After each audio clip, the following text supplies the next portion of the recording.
اعوذ باللہ من الشیطان الرجیم بسم اللہ الرحمن الرحیم فَعَمِيَتْ عَلَيْهِمُ الْأَنْبَاءُ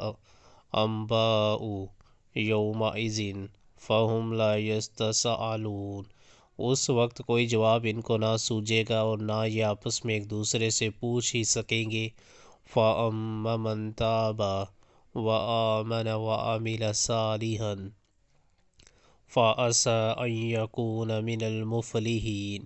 البتہ جس نے آج توبہ کر لی اور ایمان لے آیا اور نیک عمل کیے، وہی یہ توقع کر سکتا ہے کہ وہاں فلاح پانے والوں میں سے ہوگا۔ وَرَبُّكَ يَخْلُقُ مَا يَشَاءُ وَيَخْتَارُ مَا كَانَ لَهُمُ الْخِيَرَةُ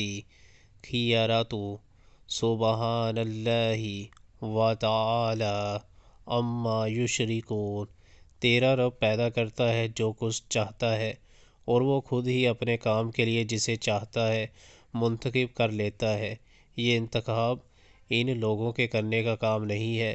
اللہ پاک ہے اور بہت بالاتر ہے اس شرک سے جو یہ لوگ کرتے ہیں۔ وَرَبُّكَ يَعْلَمُ مَا تُكِنُّ صُدُورُهُمْ وَمَا يُعْلِنُونَ۔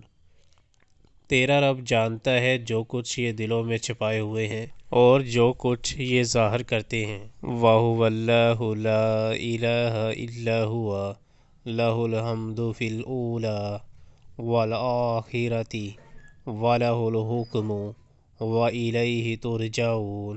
وہی ایک اللہ ہے جس کے سوا کوئی عبادت کا مستحق نہیں، اسی کے لیے حمد ہے دنیا میں بھی اور آخرت میں بھی۔ فرما روائی اسی کی ہے اور اسی کی طرف تم سب پلٹائے جانے والے ہو۔